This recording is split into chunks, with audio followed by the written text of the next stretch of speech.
हाँ जी, तो आइए शुरू करते हैं अपनी क्लास को और आगे बढ़ते हैं। भैया लास्ट क्लास में हमने डिबेंचर्स और उसके रिगार्डिंग उससे रिलेटेड कुछ लीगल प्रोविजन लिखे थे। उन्हीं प्रोविजन को थोड़ा और लिखेंगे और फिर इसको समझेंगे और समझ के चैप्टर को फिनिश कर लेंगे। ओके, आइए। तो हम लोगों ने यहाँ तक लिखा था, शायद ही कौन सा पॉइंट था, एक सेकेंड, फिफ्थ सिक्स तक किया था। ओके, चलो भैया हेडिंग बनाओ सेवंथ। ईशा गुड इवनिंग बेटा।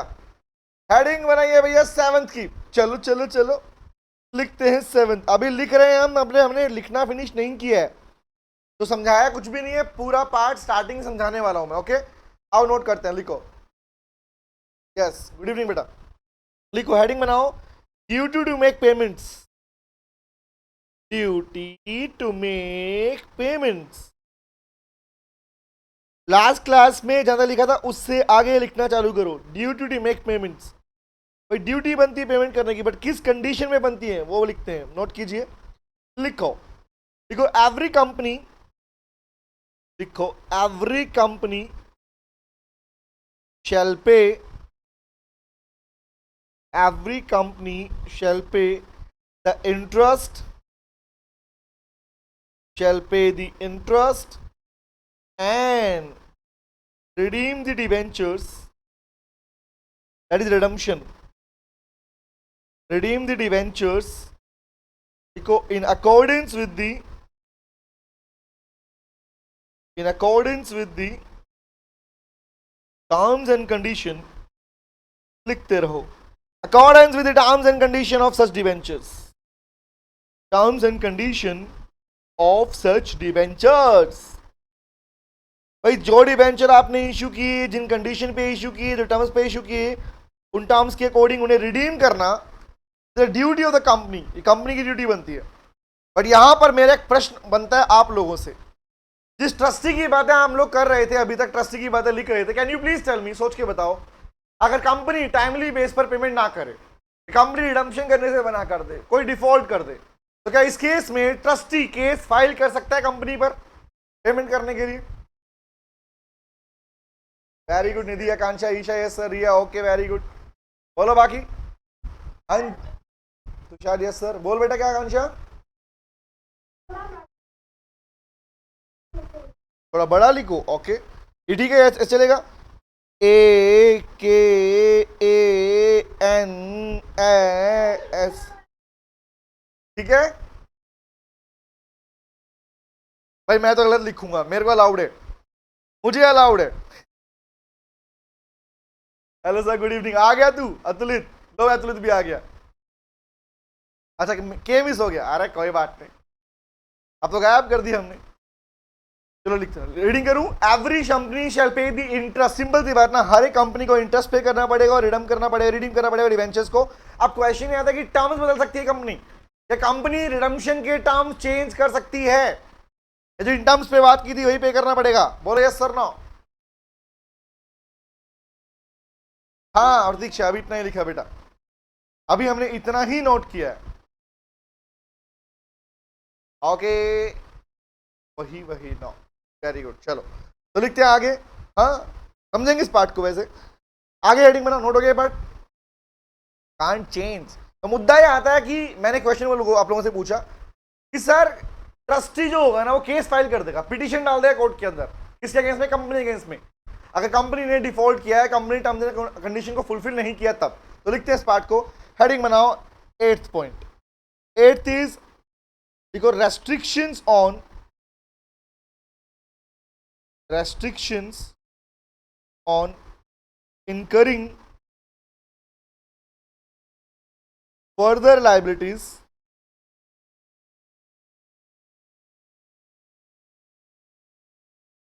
further liabilities by the company।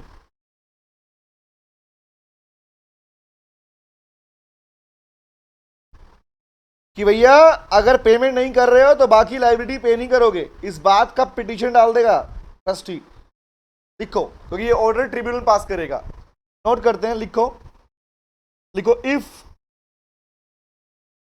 Any time the debentures, लिखते रहो, debenture trustee comes to a conclusion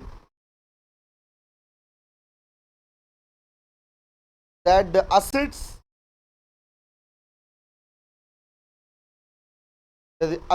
of the company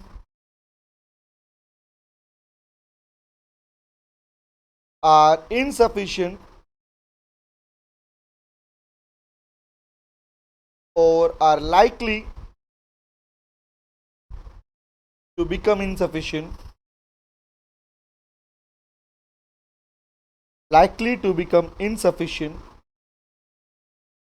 कभी भी ऐसा लगा तो लिखो किस चीज के लिए, टू डिस्चार्ज, लिखते रहो, to discharge the principal amount,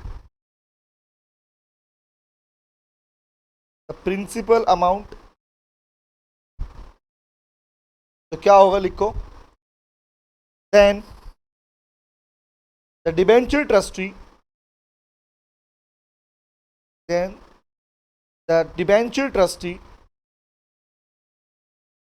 may file a petition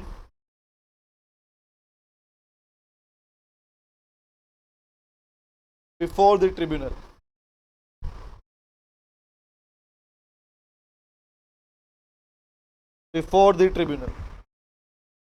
तो डिबेंचर ट्रस्टी क्या करेगा बेटा, वो पिटीशन डाल देगा कोर्ट ट्रिब्यूनल के सामने, एनसीएलटी के सामने, कि अगर वो जब भी उसको लगेगा कि कंपनी पे नहीं कर पाएगी या उसके पास इनसफिशिएंट फंड है या इतना इनसफिशिएंट हो जाएगा कि डिस्चार्ज नहीं कर पाएगा, तो उस केस में पिटीशन डालेगा। कि पिटीशन किस लिए पता है, ताकि कंपनी बाकी अपने खर्चों को बंद कर दे, एक्स्ट्रा फर्दर लायबिलिटीज को, पहले डिवेंचर्स वालों का पैसा पे करे।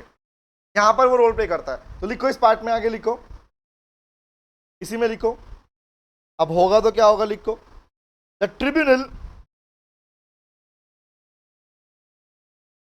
Tribunal after hearing the company, हाँ बोला बेटा, company assets of the company are sufficient, बेटा पूरा पढ़ना, assets of the company are insufficient or are likely to become insufficient to discharge the principal amount। ठीक है, देखो तो क्या करेगा, तो tribunal after hearing the company, nice, पहले कंपनी की बात सुनेगा। बोल भाई तू क्या बोलना चाहती है। एंड एनी अदर पर्सन, या कोई भी ऐसा पर्सन को जो उसके बिहाफ पर रिप्रेजेंट किया जा रहा है, person interested in the matter,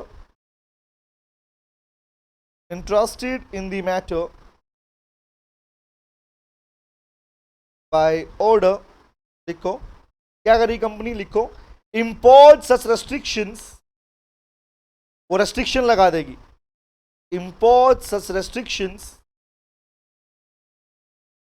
कौन सा लिखो, on incurring any further liability, कि भैया कोई भी लाइबिलिटी अपनी एडिशनल पे नहीं करोगी जब तक कि आपकी डिबेंचर्स की लाइबिलिटी पे नहीं हो जाती। ये काम होता है यहां पे, नोट कर लो इसको। हाँ बोल बेटा, सुन रहा हूं अतुलित। पीछे बेटा ये लिखा खाली हमने, ड्यू टू मेक पेमेंट्स, अभी स्टार्ट ही अभी किया था।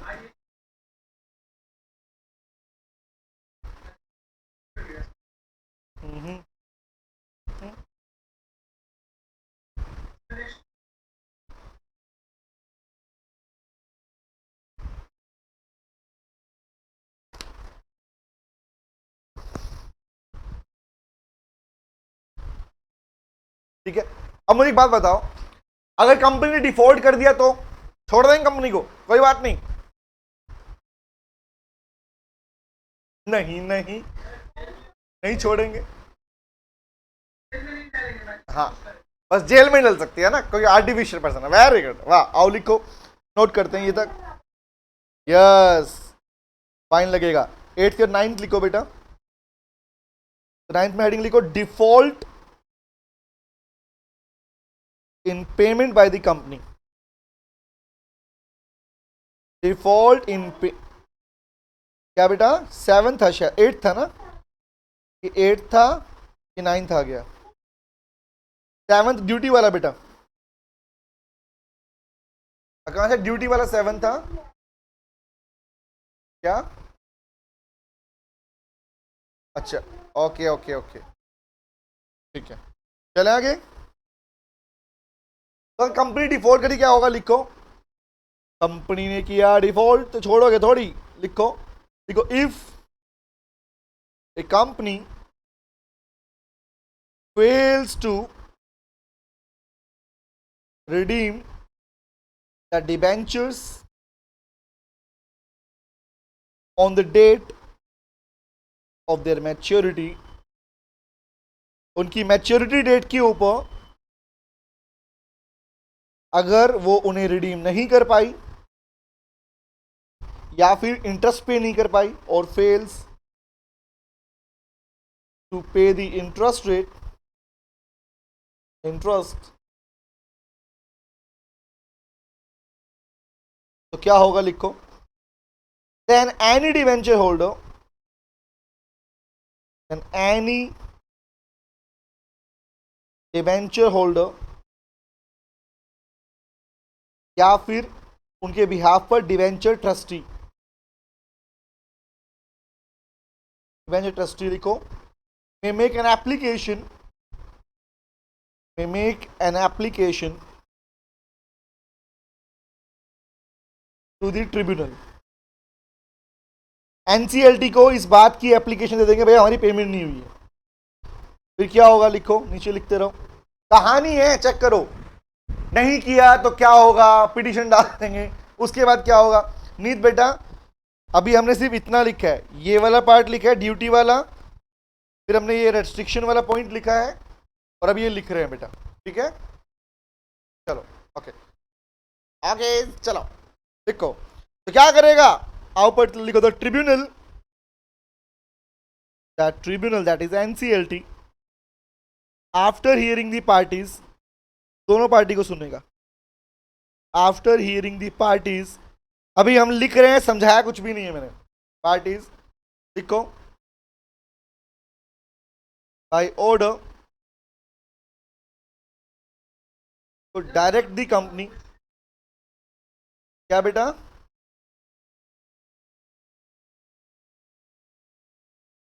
इसको हाँ मिलता है ना बेटा, पर्सन है वो भी, आर्टिफिशियल पर्सन है।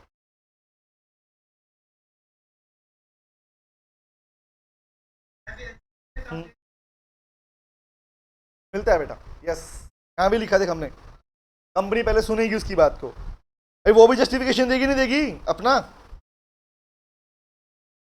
ठीक है। तो लिखो, आफ्टर द पार्टीज, लिखो द कंपनी या डायरेक्ट द कंपनी, क्या करेगी, डायरेक्शन देगी, कैसे, बाय ऑर्डर, क्या, द कंपनी, जा पेमेंट करके पहले पेमेंट करो, the company to redeem the debentures, to redeem the debentures, redeem the debentures, वो भी कैसे, खाली पेमेंट नहीं sir, along with the interest rate, along with the interest payment, along with the interest payment।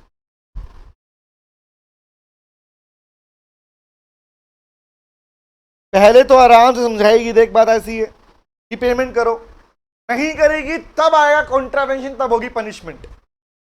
Default कर दिया, बोली काम करो पेमेंट कर दो, छोड़ देंगे, नहीं मानेगी तब भी नहीं किया तो जाएंगे पेनल्टी फाइन्स। नोट करो इसको, फिर आगे लिखवाता हूं।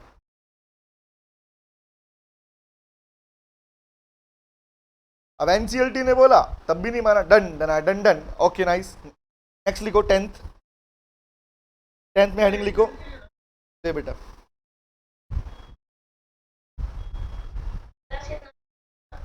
बेटा अभी हमने सिर्फ और सिर्फ लिखा है 7th, ये वाला part, 8th and 9th। Anjali आ गई, वेरी गुड अंजलि, वेलकम बेटा। सारे वेट कर रहे हैं अंजलि कब आएगी, अब आई अंजलि। ओके नीत, वही करके पूछ रहे हैं, हाँ कोई बात नहीं आकांक्षा, जितनी बार पूछेंगे उतनी बार बताऊंगा, ये भी लिख लिया, ये भी लिख लिया, कोई दिक्कत नहीं है मुझे। ओके, आगे बढ़े। क्या चलिए, ओके। हाँ, आज चल रहा है। अरे कल यहाँ पे थंगावली, पहचानो थंगावली कौन? चले आओ लिखते। हाँ, पताओ, यस। हम तो थंगावली बोल रहे हैं। पीछे वाला स्लाइड दिखाओ, पीछे देखो, पीछे देख लो, पीछे। चले आगे बढ़े।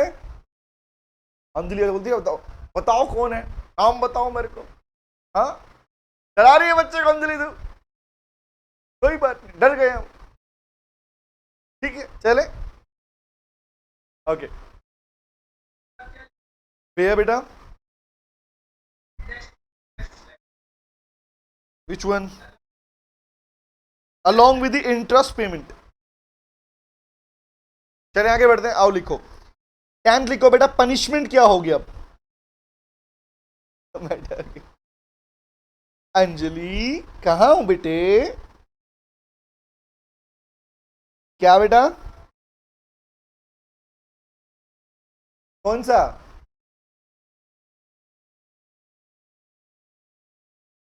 क्यों अंजलि को छेड़ रही है? फिर वो डराएगी। हाँ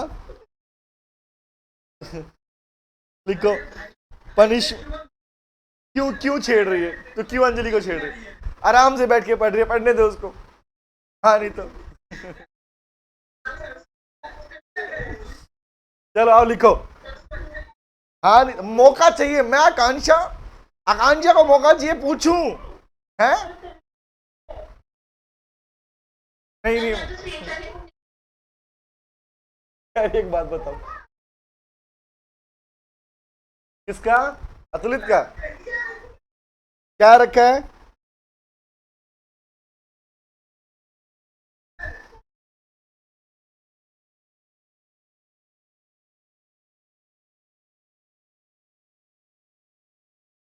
मैं अभी चालू। देखो बेटा, अगर पनिशमेंट क्या है, डिफॉल्ट किया in complying with the order of tribunal. Akanksha याद से भेजना बेटा, मुझे मुझे भी देखना कितना सुंदर लगता है, ऑर्डर ऑफ ट्रिब्यूनल। अतुल चुप हो गया, मैं कुछ नहीं बोल रहा अब। अगर भैया डिफॉल्ट किया, देखो ऊपर क्या था, अगर पेमेंट देने में डिफॉल्ट किया तो डिवेंचर ट्रस्टी, या सुनो ध्यान से बात को, अगर कंपनी डिवेंचर्स की पेमेंट देने में डिफॉल्ट करती है, उस केस में डिवेंचर होल्डर, कोई भी डिवेंचर होल्डर या डिवेंचर के बिहाफ पे जो ट्रस्टी था, वो ट्रस्टी क्या करेगा? सर आप भी यहां ले। अच्छा हाँ, नहीं नहीं, यहाँ नहीं लेके आऊँ, डोंट वरी। सुनो, तो पॉइंट इज, उस केस में ट्रिब्यूनल उसको पास क्या बोलेगा? भाई ऑर्डर बोलेगा, भाई पेमेंट कर। लेकिन अगर सोचो, ऑर्डर ऑर्डर मिलने के बावजूद भी एनसीएलटी ने ऑर्डर पास कर दिया, फिर भी बोलता ना मैं तो नहीं करूंगा, तब फाइन लगेगा। तो लिखते हैं कौन से फाइन है, आओ बात करते हैं। पनिशमेंट के तौर पे क्या लगेगा? फाइन, क्योंकि आर्टिफिशियल पर जेल तो जाएगी नहीं। लेकिन लेकिन लेकिन क्या हूं मेंबर, कंपनी जेल नहीं जाती, कंपनी जेल नहीं जाती, लेकिन जो लोग इन्वॉल्व होते हैं वो जाएंगे नहीं जाएंगे? डिमांड और रिक्वेस्ट कर जाएंगे ना? यस, तो लिखो, नोट करो, लिखो एवरी ऑफिसर, अब कंपनी तो भोली भाली, तो लिखो every officer of the company, every officer of the company who is in default, who is in default shall be punishable, shall be punishable। Punishment उनके लिए कितनी लिखो? इम्प्रिजनमेंट, कंपनी को नहीं है, जो लोग इन्वॉल्व है उनके लिए तो है। इम्प्रिजनमेंट कितनी लिखो? अप टू 3 years, 3 साल तक की जेल, और दिस 3 years इज मैक्सिमम बेटा। नंबर 2, फाइन लग सकता है, देखो कितना, ranging from ₹2 lakh to 3 lakh 5 lakh, ranging from ₹2 lakh 2 lakh से 2 रुपीज 5 लाख, उन पे फाइन लग सकता है, या फिर और बोथ, ये दोनों हो सकते हैं। नोट करो इसको। कह रहा वो चाहता है फोटो आने दो, मैं ले भी आऊंगा फोटो यहाँ पे।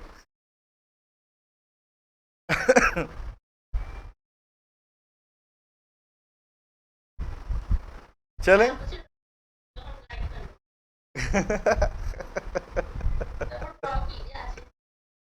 अच्छा चलो मैं देखता हूँ क्या भेजा है इसने। अभी नहीं, अभी नोट करो इसको। अच्छा, लाइक सर्कल, ट्रायंगल, ये वाला।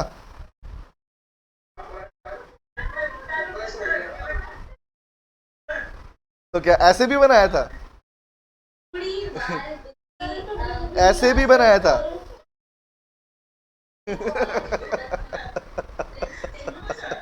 हाँ बोल असलित क्या?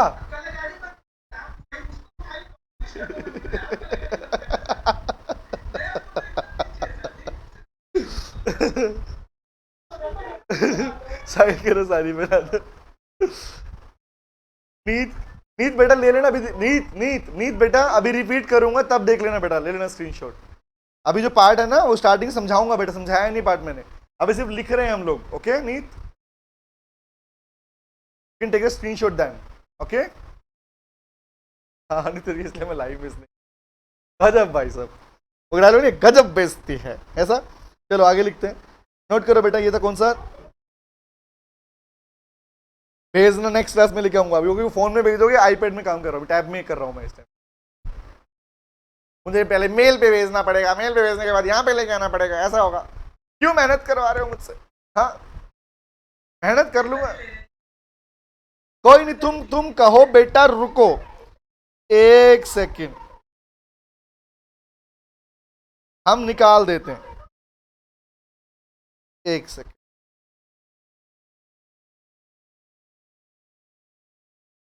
नहीं हम एक नया लेके आएंगे। ले भाई, इससे भी खतरनाक था क्या? क्यों कह रही है?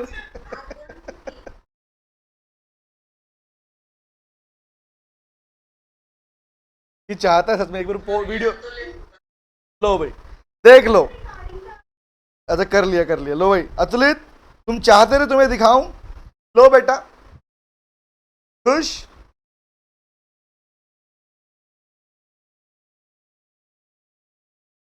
इतना सुंदर कैसे लग रहा है तू? हाँ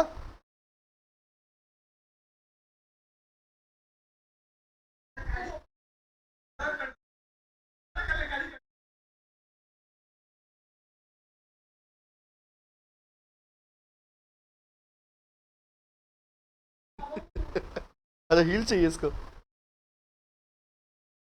ठीक है। खुश? और कुछ चाहिए तुम्हें?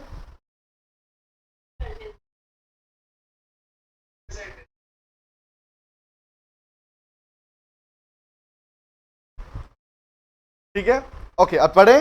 चलो आ जाओ पॉइंट पे। गाइस लेट हो जाएंगे वरना, चलो इसको भी खत्म करते हैं। ये बंद हो जाएगा वरना, थोड़ा चार्ज है हल्का सा, मुझे लगा बंद हो गया ये। आओ स्टार्ट करते हैं। चलिए क्या क्या लिखा गया बता नहीं। 1 सेकेंड, तेरे हाथ चॉकलेट तो यहीं रह गए बेटा। चलो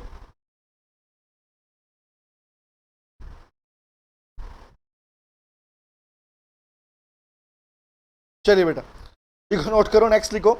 तो ये फाइन पेनल्टी लगेगी उसके ऊपर। एकदम गजब किया, कौन चेक करिए। दो गई। नेक्स्ट लिखो बेटा, लिखो suit for specific performance. Suit for, याद करो पढ़ के आए हो पहले। सूट फॉर स्पेसिफिक परफॉर्मेंस क्या होता है? What is the meaning of suit for specific performance? हाँ क्या होता है बता। कौन सा केस है ये?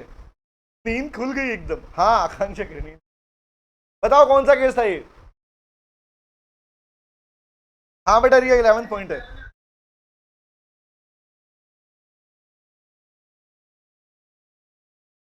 याद करो, जहां पर remote damages, that means damages कितने हैं, एक्चुअल डैमेजेस पता करना पॉसिबल नहीं होता। Actual damages can not be ascertain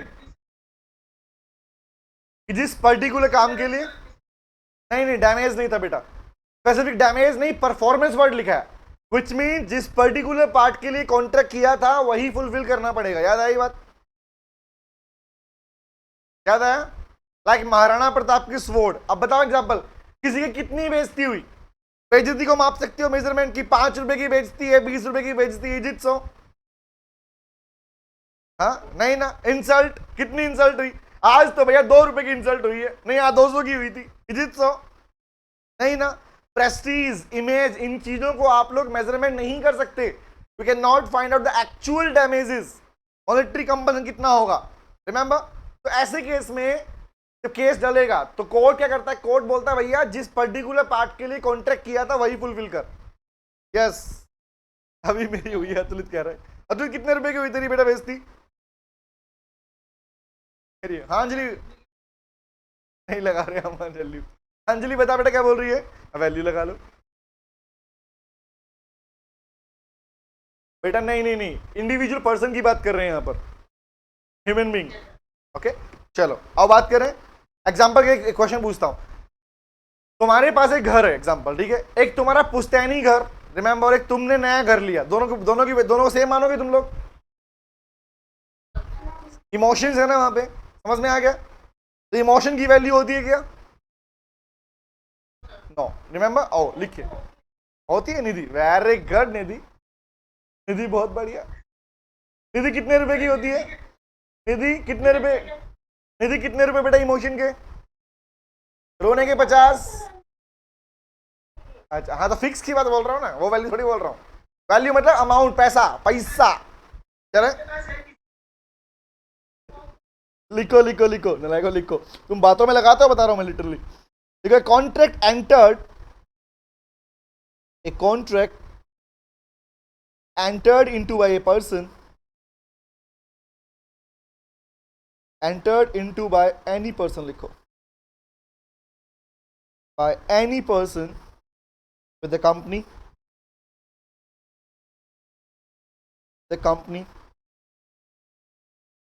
take and pay for debentures, देना या pay for the debentures, देखो, may be enforced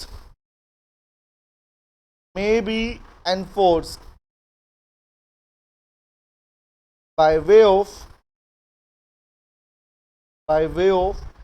filing the suit of specific performance,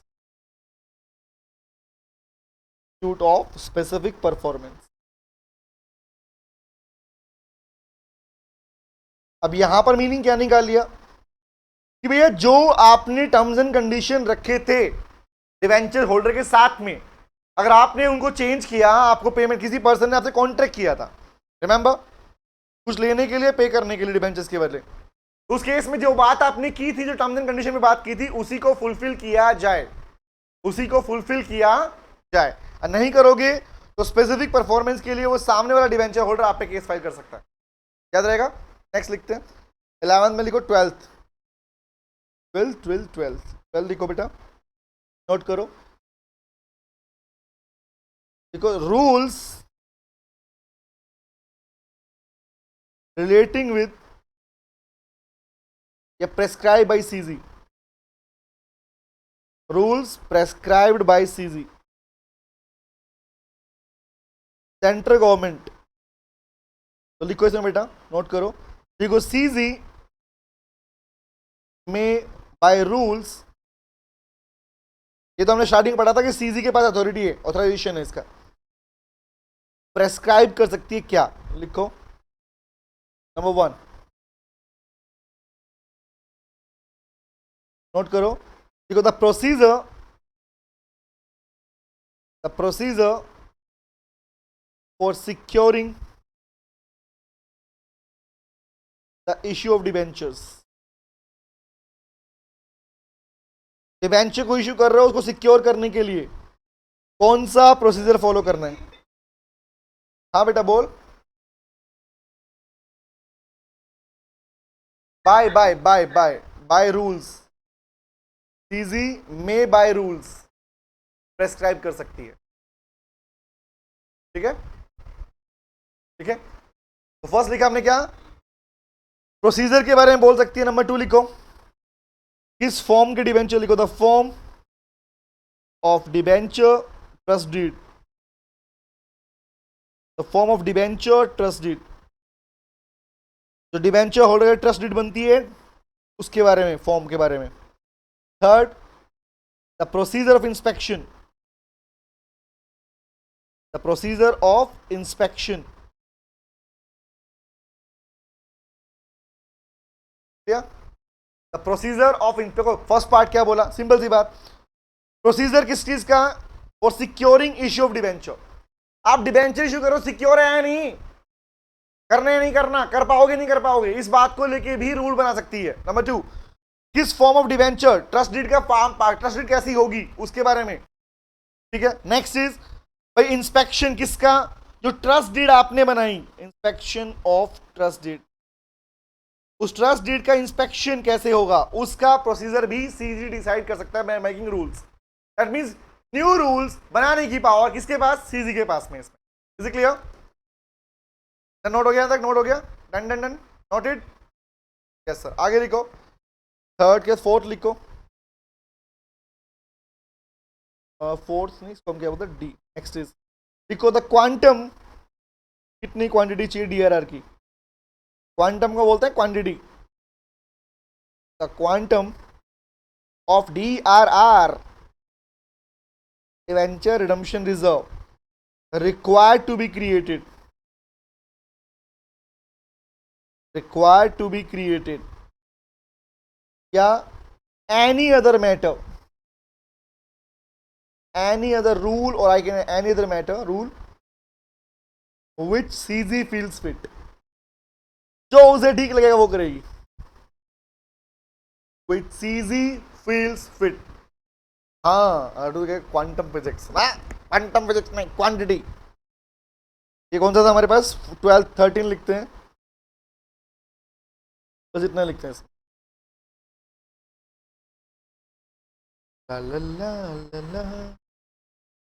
note हो गया। इसमें कुछ बेटा, बस इसमें ना एक रूल नंबर 18 है, वो आपको पढ़ने के लिए दूंगा मैं आपको। रूल 18 आप लोग पढ़ेंगे बेटा, साइंस के हाँ तुझा करा साइंस के अतुलित सीए स्टूडेंट्स है, क्वांटम मैरविट बोलो राइट तुषार। गाइस ये वाला पार्ट जो है इसके साथ में है रूल नंबर 18, ये आपका रीडिंग पार्ट रहेगा होमवर्क पार्ट से। ठीक है, ओके, डाउट रहेंगे आप मुझे भेजेंगे उसके अंदर, बाकी मैं समझा देता हूं आपको। खत्म बेटा खत्म, क्या बेटा, हाँ चार्ट सबके देख लिए मैंने, चार्ट ऑलमोस्ट मैंने सबके देख लिए बेटा। चार्ट अच्छे बनाए आप लोगों ने, अब प्रैक्टिकली इसको फॉलो कंटिन्यू कर रहे हो नहीं कर रहे हो देखना है अपने पास। सर अभी बिल्कुल भी टाइम नहीं मिल रहा, प्लीज लिखा ही दो, लिखवा दूं पक्का, आकांक्षा बाकी बोलो, लिखवा दूं रूल 18, चलो लिखते हैं, आओ चलो कोई नहीं, आओ लिखते हैं, हेडिंग बनाओ, लिखो बेटा, लिखो प्रोविजंस, हेडिंग बनाओ, अलग पार्ट है इसी के साथ में, provisions contained in rule number 18, in rule number 18 किसका है, of the companies rules act, the companies rules act कौन सा, 14, नाइस। तो this rule is rule 18, rule 18 किसके बारे में बताएगा, डिवेंचर्स के बारे में बता रहा है, कुछ बातें एक्स्ट्रा एडिशनल बातें बोल रहा है, कुछ न्यू रूल बता रहा है आपको। आओ लिखते हैं इसके बारे में, चलो लिखो। फर्स्ट वही प्रोविजन घूम घूम के आएंगे जो आपने पढ़े हैं बेटा, लिखो फर्स्ट, लिखो क्रिएशन ऑफ डीआरआर, याद है ये पार्ट, डिवेंचर रिडम्पशन रिजर्व को क्रिएट करना, बढ़िया कुछ कंडीशन डाल देगा, लिखो कि डीआरआर किसके लिए रिक्वायर्ड है, किसके लिए रिक्वायर्ड नहीं है, बात यहां पर ये आएगी। तो इसमें हम ए पार्ट को लिखते हैं पार्ट्स के अंदर। नंबर 1 लिखो इसमें बेटा, लिखो DRR is not required, DRR is not required. DRR किन के लिए रिक्वायर्ड नहीं है, फर्स्ट नोट करो, लिखो इसमें, देखो all India financial institutions, all India financial institutions and banking companies, कौन सी वाली,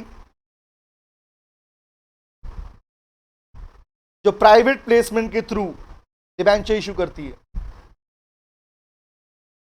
कौन सी वाली बेटा, ये लिख लो, issuing debentures by way of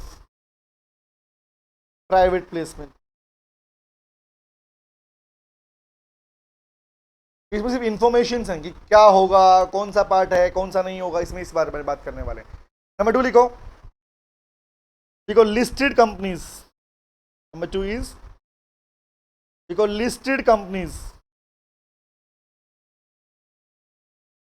listed companies, again वही वाला कौन सा, bye way of private placement, doing debentures by way of private placement.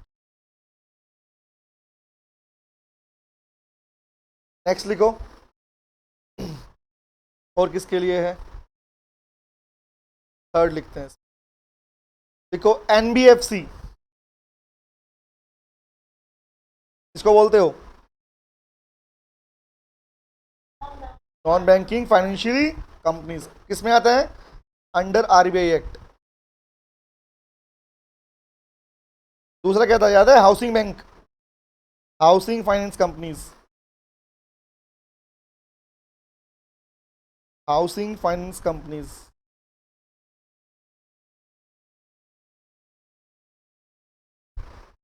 इनके लिए रिक्वायर्ड नहीं है डीआरआर क्रिएट करना। और ध्यान रखना है यहां पे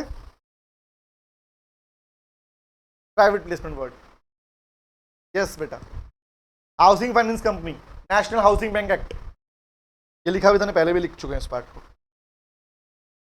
समझ में आया क्यों बोल रहा था रीडिंग के लिए, क्योंकि पहले आ चुका। डन जी, और क्या आगे लिखे, नॉट इट, ओके आगे लिखते हैं, नोट करो। अब लिखो डीआरआर रिक्वायर्ड किसके लिए, नंबर 2, इसी में लिखते हैं, नंबर 1 लिखा ना, नंबर 2 लिखो बेटा इसमें, देखो डीआरआर इज रिक्वायर्ड, ऐसा लिखो, DRR shall be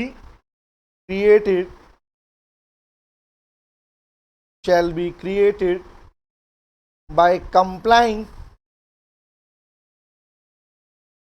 with the same requirement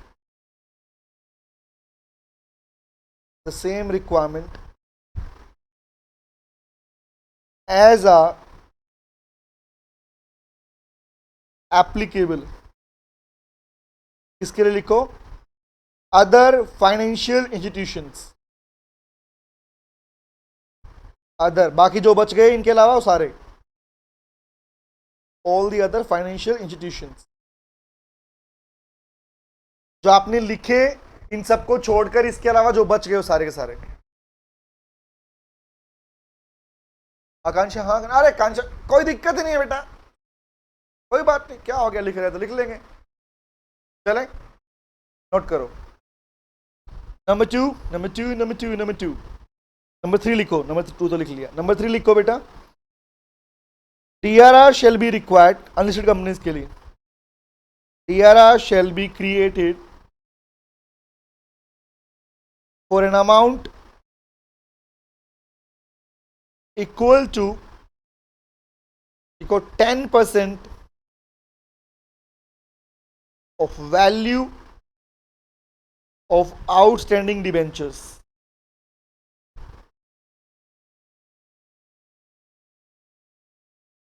किसके लिए बोला ये?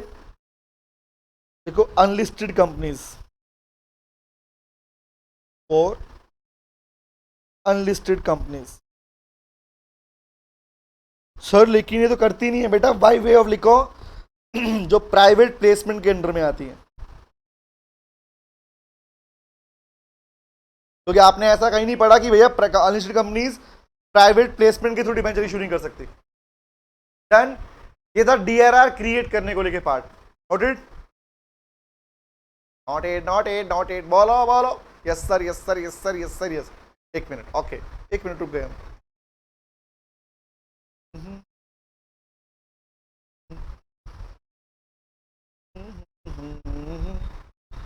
Done done done done done.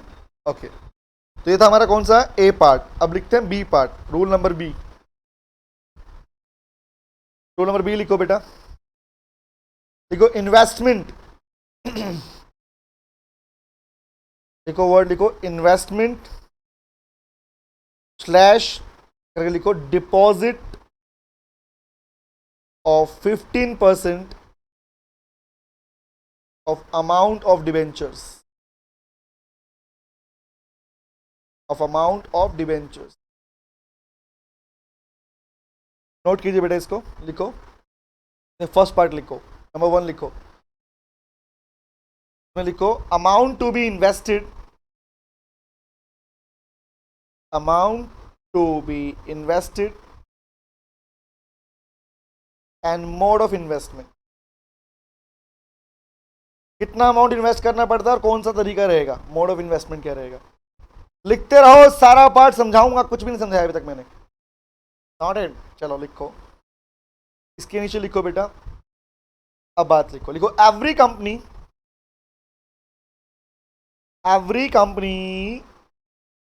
shall on or before लिखो the 30th April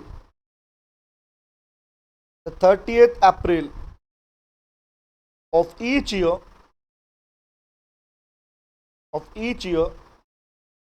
देखो in respect of debenture issued,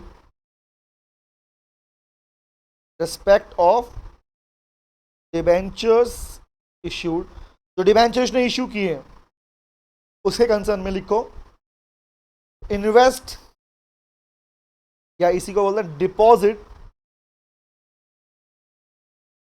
देखो ए सम, कितना अमाउंट, देखो which shall not be less than 15%, sum which shall not be less than, किसका 15% बेटा बोलो? 15% of what? Nice. वो भी कौन सी वाली कि मैच्योरिटी पे पहुंचने के टाइम पर कितना पैसा बन जाएगा लोगों का। अब एग्जांपल के लिए, यस हमारी कंपनी ने बोला कंपनी इज इशूइंग 10% डिबेंचर, तो वही 10% इज इंटरेस्ट है ना।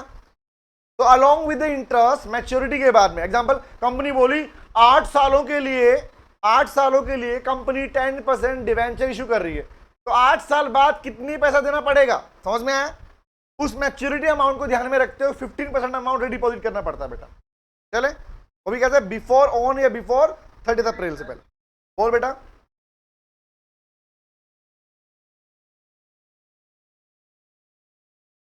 SIT, हाँ कंफ्यूज मत हुआ अगर नॉर्मली।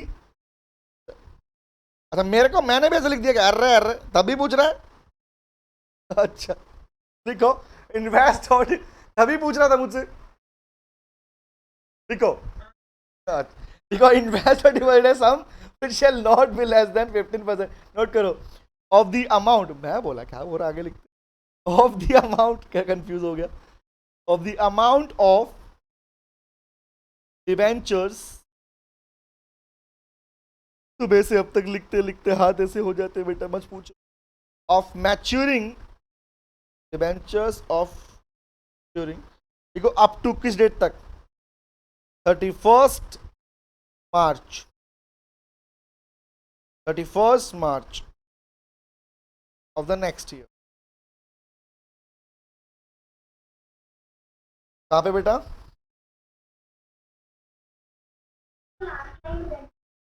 डिबेंचर मैच्योरिंग हम अप टू, जो हम डिबेंचर मैच्योर हो रहे हैं अगले 1 साल तक, हर साल का पार्ट निकालना पड़ता है, उसको इन्वेस्ट करना पड़ता है।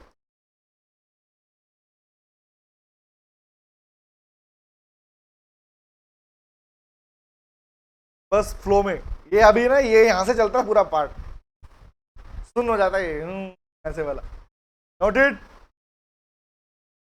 आकांक्षा रिपीट करूं बेटा, इन्वेस्ट और deposit as sum which shall not be, ठीक है लिख लिया? ओके चले आगे। नोटेड, आगे आओ, ये बात लिख लिया। हाँ हाँ, note less than, that mean minimum 15%, not less than means minimum 15%, not less than the TH, हद हो गई लिटरली, भावनाओं को समझो इस टाइम पे, नलायको चलो, हद हो गई। ई कहां से ले आए, ए कहां से ले आए, वी कहां से ले आए, हाँ ATULIT, ये ए अतुलित का, अतुलित क्या क्या नाम था, क्या नाम था? अतुलिका, ओके, कमल का सर मीनिंग तो वैसे, हाँ कह रहा आप भी लिखो।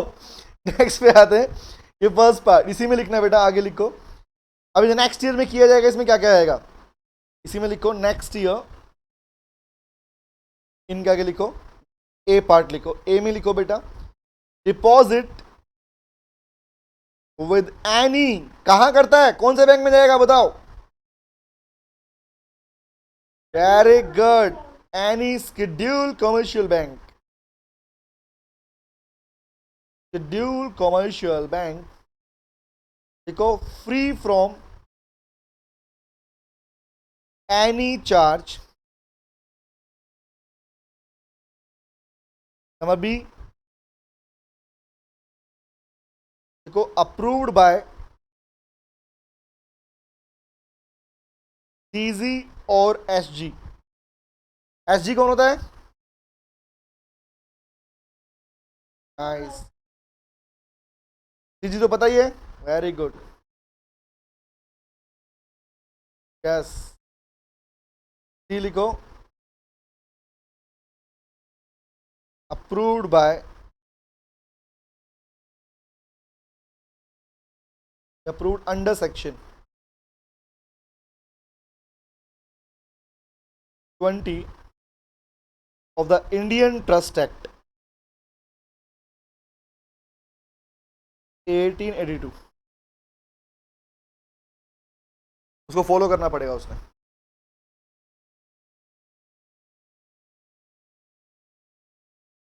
इसमें आगे लिखो, नोट हो गया 3 बात। डिपॉजिट अप्रूवल, कौन सा था हमारा, फर्स्ट पार्ट था ना, हाँ ठीक है। बेटा ये बी का फर्स्ट पार्ट लिखा है मैंने, रूल्स के रूल नंबर बी का फर्स्ट पार्ट, ठीक है बेटा हर्षिता? आगे लिखो इसमें, अब आप लिखते हैं इसका बी, कौन सा था, 1 फर्स्ट था ना, सेकंड लिखो बेटा, नंबर 2। अब पैसा यूटिलाइज की बात क्या है, यूटिलाइज कैसे किया जाएगा, लिखते हैं, नोट करते हैं, लिखो बेटा,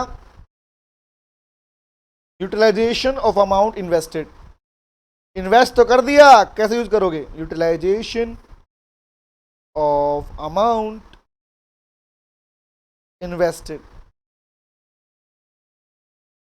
नोट करो बेटा इसको, देखो देखो, द अमाउंट इन्वेस्टेड और deposit by the company, the amount invested और deposited because shall not be used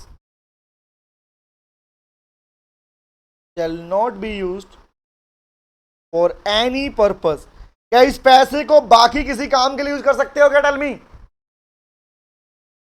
बोलो बोलो बोलो, no no no no no, नहीं कर सकते। ओनली किसके लिए यूज हो गए, डिबेंचर्स की रिडम्पशन करने के लिए, दैट्स इट, ठीक है? तो लिखो, द अमाउंट इन्वेस्टेड और deposited shall not be used for any other purpose, या any other purpose except redemption of debentures, except redemption of debenture. मुझे लगा था आज ही चैप्टर खत्म कर देंगे, लेकिन तुमने बोला नहीं हम ये लिखेंगे। समझाने वाला पार्ट कल ही हो पाएगा, फिर अभी लिखते हैं इसको। नेक्स्ट करें, आगे बढ़े। अच्छा एक बात, एक सेकंड, बुरी हालत है, क्या क्या लिख रहे हो तो हाँ आते करवा लो इनसे। नेक्स्ट लिखो बेटा, इसी में ये हो गया कौन सा, ए बी, बी के बाद सी लिखो बेटा, नोट द सी। सी में लिखो disqualify, disqualification, qualify disqualify. C में लिखो disqualification for appointment of debenture trustee,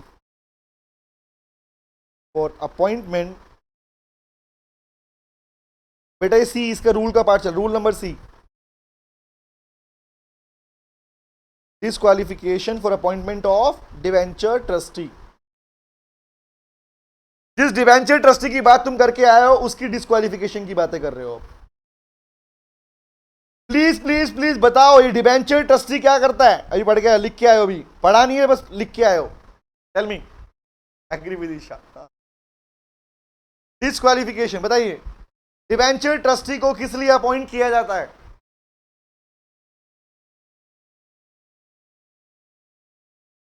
interest को प्रोटेक्ट कर सके, और अगर मान लो कंपनी ने पैसा नहीं दिया तो उस केस में ट्रिब्यूनल को केस भी फाइल कर सकता है, याद है? तो कंपनी के साथ में क्या करता है ये, ट्रस्ट डीड बनाता है, याद है, एग्रीमेंट बनाता है, रिमेंबर, आओ लिखते हैं। लेकिन इसके डिस्क्वालिफिकेशन की बातें करते हैं, तो ये पॉइंट टॉपिक अलग से आपसे एग्जाम में पूछा जा सकता है, याद रखना सेपरेटली, ठीक है? नोट करो, लिखो इसके बारे में बेटा, देखो a person shall not be appointed as a debenture trustee. A person shall not be appointed as debenture trustee, कब लिखो, if he or she, क्या लिखो, नंबर 1, नंबर में लिखो बेटा, beneficially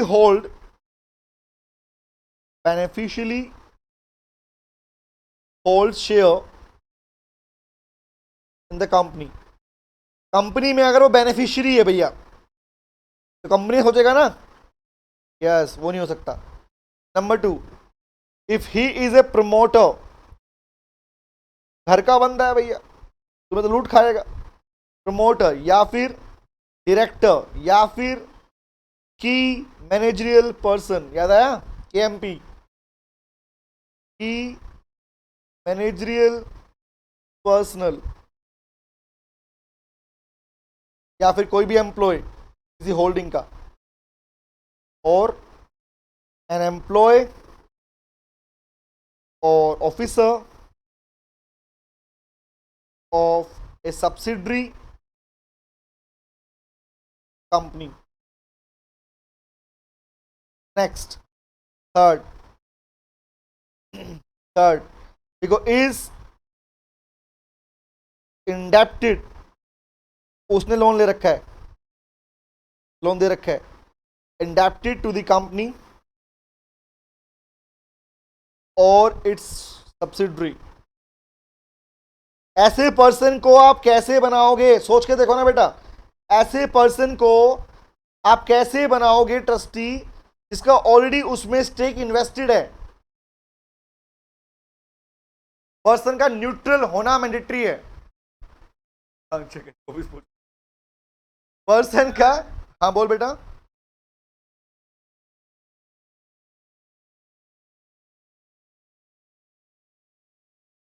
हाँ पूरा कंप्लीट, सब्सिडरी बेटा, इंडेप्टेड टू द कंपनी और इज सब्सिडरी। क्या बोल रहा है अगली, दोबारा बोल बेटा।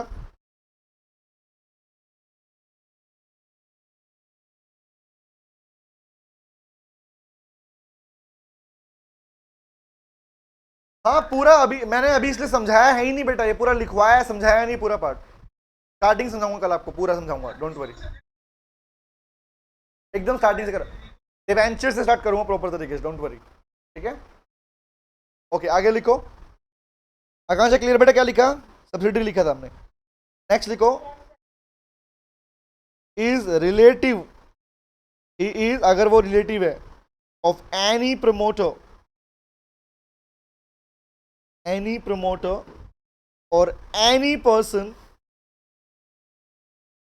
who is in employment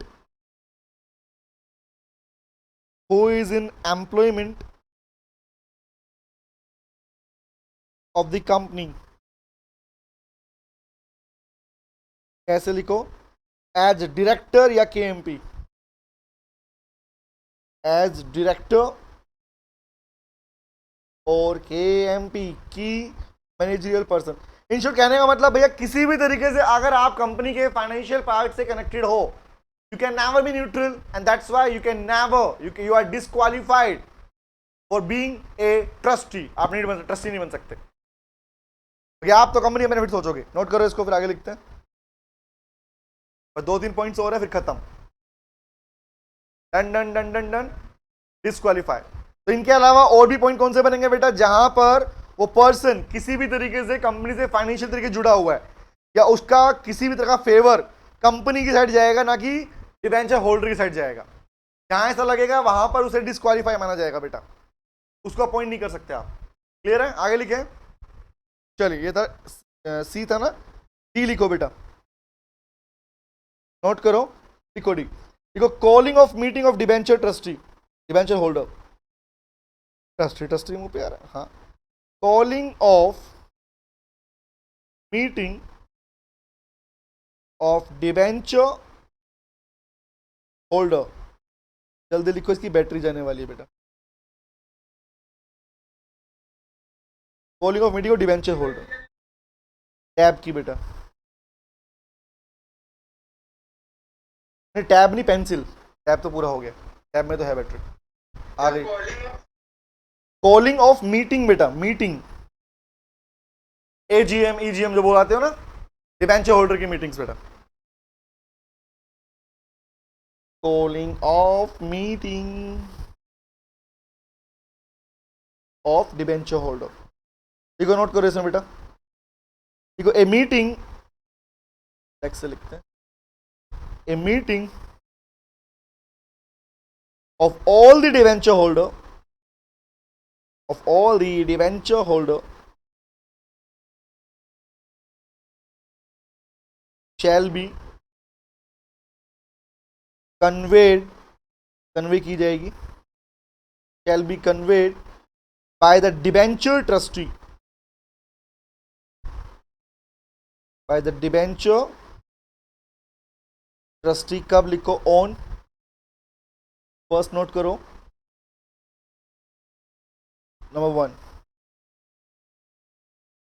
D का पार्ट 1 लिखते हैं। ऑन रिक्विजिशन, रिक्वायरमेंट को बोलते हैं requisition, requisition in writing signed by debenture holder, signed by debenture holder, देखो, at least 1/10 in the value of debentures।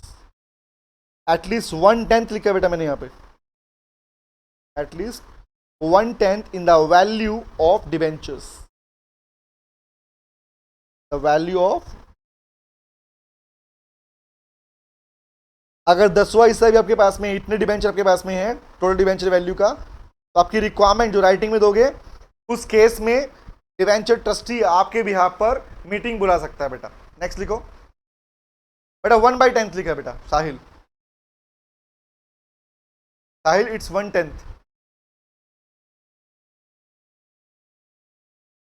ठीक है साहिल, ओके। नंबर 2 लिखो, बी में लिखो नंबर 2, और कब लिखो on happening of the event,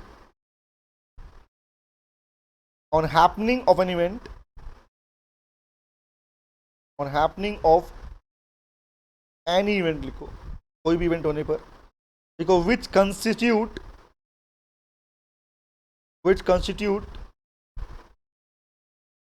हाँ बेटा रिकॉर्डिंग होना है, which constitute a breach, इसका breach of deed, breach of contract, या breach of trust deed, I can write the word, सीधा लिखते हैं, breach of trust deed between the company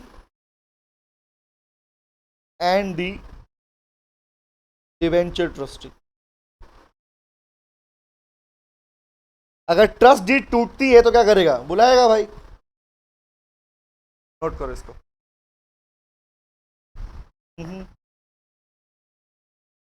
क्योंकि ट्रस्टी के साथ डीड टूट रही, इसका मतलब कहीं ना कहीं डिवेंचर होल्डर खतरे में बेटा, तब मतलब ये होता है। Note it, done done done done done done done done.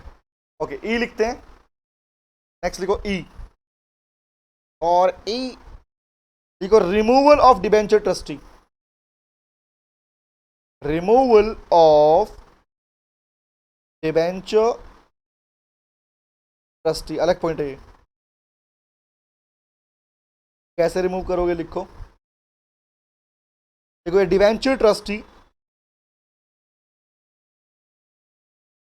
Debenture trustee may be removed from office, company, कैसे लिखो, before the expiry of, normal तो कब होता था, उसकी एक्सपायरी हो जाती है टाइम पीरियड की, जितने कॉन्ट्रैक्ट बना था उससे पहले कब होगा, लिखो बिफोर द एक्सपायरी ऑफ इस टर्म, टाइम के लिए बना था उससे पहले अगर करना हो क्या करना पड़ेगा, ऑफिस टर्म, तो only if it is approved by, कौन करेगा अप्रूव,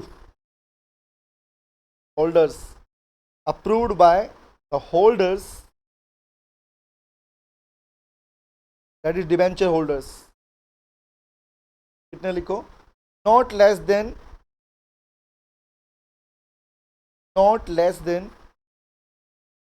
3/4, 3/4 बोले तो मेजोरिटी चाहिए भैया, यस, अगर मेजोरिटी ऑफ, यस बेटा, दैट मीन्स एसआर वाला केस आ गया, अगर मेजोरिटी बोल रही है कि हटाओ तो हटाना पड़ेगा, not less than 3/4 of the debenture holders.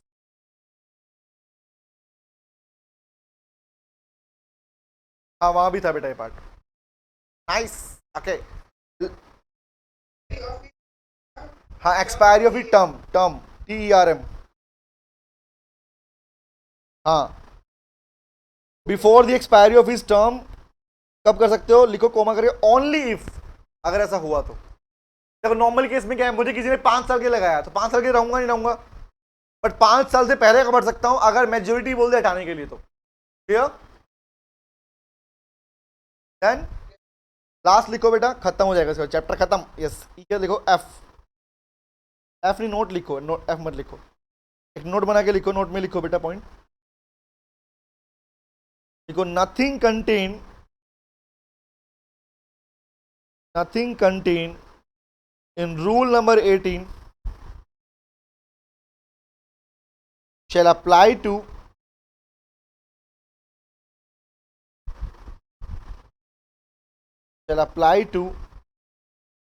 rupee dominated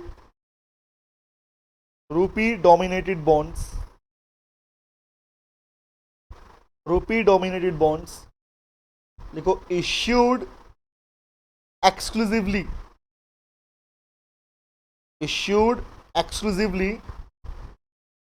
लिखो टू ओवरसीज इन्वेस्टर, तो आपने अब्रॉड के इन्वेस्टर को किया था, इशू किए थे, ओवरसीज इन्वेस्टर्स, लिखो अंडर या एज पर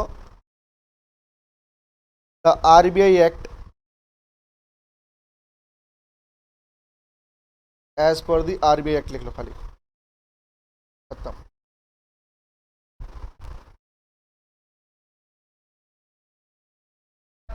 बस ओवर।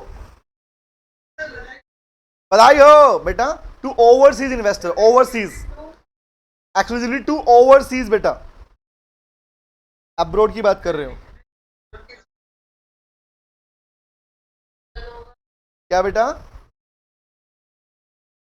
नहीं समझाऊंगा तो कल फिनिश तो कम ही होगा ना बेटा। अंजलि समझाना तो कल ही होगा ना अपना। समझाया क्या मैंने अभी? सिर्फ नोट करना फिनिश हुआ।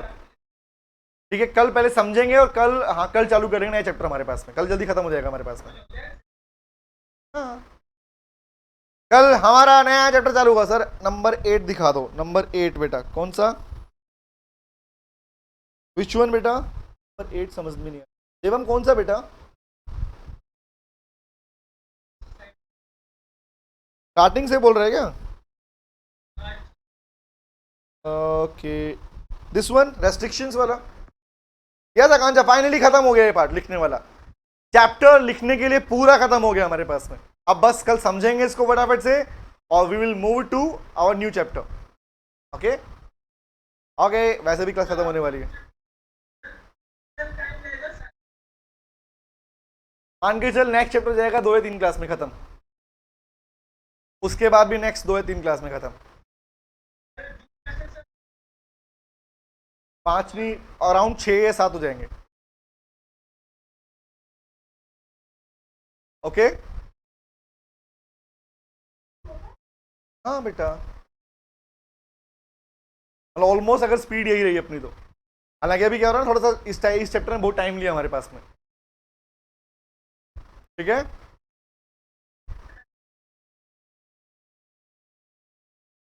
नहीं आप लोगों को मैंने मिड का बोला है, मिड जुलाई के अंदर बोला है, मिड जुलाई से पहले खत्म कर लेंगे इसको हम पूरा। ओके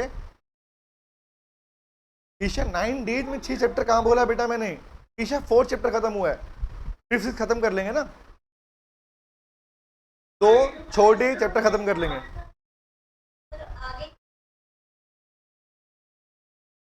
हाँ तो है क्या ईशा, एक बात बता मुझे, तुम्हारे अलाइड लॉज, अदर लॉज के अंदर 3 एक्ट है बेटा, चौथा तो इंटरप्रिटेशन है, कॉन्ट्रैक्ट, नेगोशिएबल, जनरल क्लोज।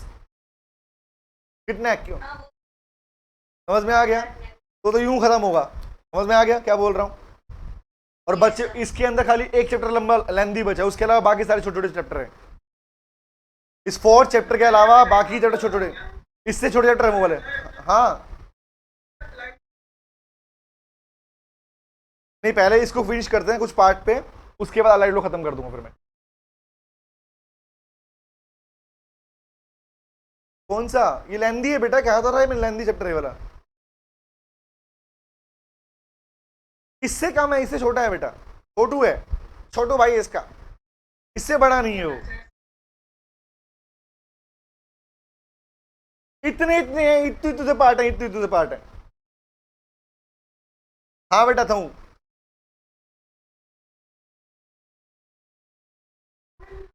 इतने इतू इतू चैप्टर है, नीचे मत लो, बहुत छोटे चैप्टर है। ठीक है बेटा, कल मिलते हैं नेक्स्ट क्लास में। Thank you very much, bye see you.